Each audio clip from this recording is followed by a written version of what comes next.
ओम नमः शिवाय. कैलास राणा शिवचंद्रमौळी, फणींद्र माथा भ्रुकुटी झळाळी, कारुण्य सिंधू भवदुःखहारी, तुझ वीण शंभो मज कोण तारी, तुझ वीण शंभो मज कोण तारी. नमः पार्वती पते हर हर महादेव. श्री काशीखंड कथासार अध्याय 3. या अध्यायामध्ये सर्व देवांनी सत्यलोकी जाऊन ब्रह्मदेवाला प्रार्थना केली आहे. पुढे प्रभात काळ झाला.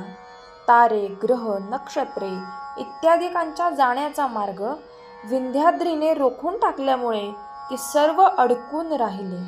सूर्य, चंद्र यांचेही रथ अडकले. मेरूला प्रदक्षिणा घालण्याची खोटी झाली.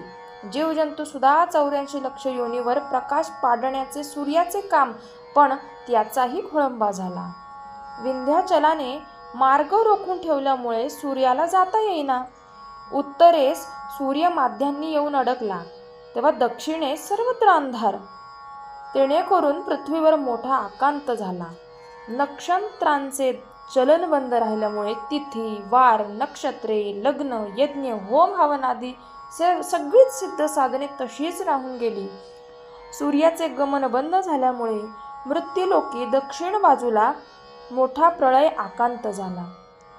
तेव्हा त्याने अरुणास म्हटले की आपणास मेरूला प्रदक्षिणा करावयाची आवश्यकता आहे. यास्तव आता शंकरांचे स्मरण करू, म्हणजे हे विघ्न निरसन होईल. इंद्रास परम चिंता उत्पन्न झाली. तो सर्व देवांस येऊन बृहस्पतीकडे गेला. त्याने गुरुस वंदन करून विंध्याद्री उंच वाढल्याने अवर्षण पडून 1,00,000 संवत्सर झाले. देवांना अत्यंत पीडा झाली. यज्ञयागादी कर्मे बंद पडली. प्रळय काळचा समय येऊन ठेपला. मृत्यूलोकास विनाशकाळ आला वगैरे सर्व प्रकार सांगितला. तेव्हा ते ऐकून गुरुने सांगितले की ही ब्रह्मदेवाची पृथ्वी आहे. यास्तव आपण सर्वजण आता त्याच्या पाशी जाऊया आणि प्रार्थना करूया. मग इंद्र, वरुण, अग्नी, चंद्र, सूर्य, कृतांत, वायू, कुबेर, बृहस्पती आदी करून संपूर्ण देव एकत्र जमून ब्रह्मदेवाकडे गेले. तेथे गेल्यावर त्यांनी एकसारखा जयघोष चालविला. गेल्याबरोबर सर्वांनी साष्टांग नमस्कार घातले. नंतर स्तुती करण्यास आरंभ केला. तेव्हा ब्रह्मदेव ध्यानस्थ बसले होते. ब्रह्मदेवाचे त्यावेळचे तेज पाहून देवांचे डोळे दिपून गेले.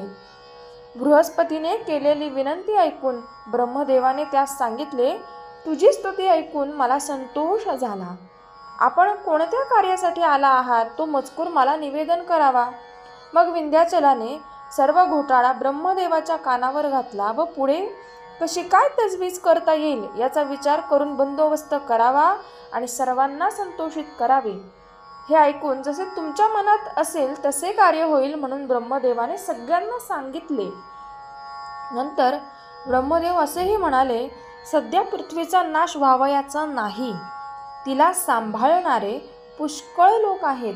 गाधीसूत जो विश्वामित्र त्याने प्रतिसृष्टी निर्माण केली ती गायत्री जपाच्या जोरावर. पुढे ती सिद्धी पुष्कळांना साधली. ती गायत्री ब्राह्मणांच्या मुखाने सिद्ध झाली. तेणेकरून सूर्याच्या रथाचा जोर येतो. सूर्यास अर्घ्य दिले असता मुक्ती मिळून राक्षसांचा क्षय होतो. सूर्योदयानंतर संध्या केल्याने सूर्याचा अपमान होतो व त्यावेळेस दिलेल्या अर्घ्यांनी राक्षस उत्पन्न होऊन ते अस्ताचळास जाऊन सूर्याशी युद्ध करतात. अर्ध सूर्यबिंब आहे तोच अर्घ्य दिली असता ते राक्षस क्षय पावतात. आता जी पूज्य गायत्री तिचे मी ध्यान करतो. गायी बाळगणाऱ्यास व त्यांची सेवा करणाऱ्यास गोलोक प्राप्त होतो. ब्रह्मदेव सृष्टीकर्ता झाला त्यासही पूर्वीच गायत्री मंत्राचा उपदेश झाला होता. जिच्यापासून वेद झाले ती गायत्री न्यून कशी म्हणावी. अशा रीतीने सद्धर्माने वागणाऱ्या योगाने पृथ्वी तरते. आता तुम्ही जिथे ज्या कार्यासाठी आला आहात ते कार्य सिद्धीस जाण्यासाठी तुम्ही काशीस अगस्ती मुनीकडे जा. तो हे तुमचे कार्य करील.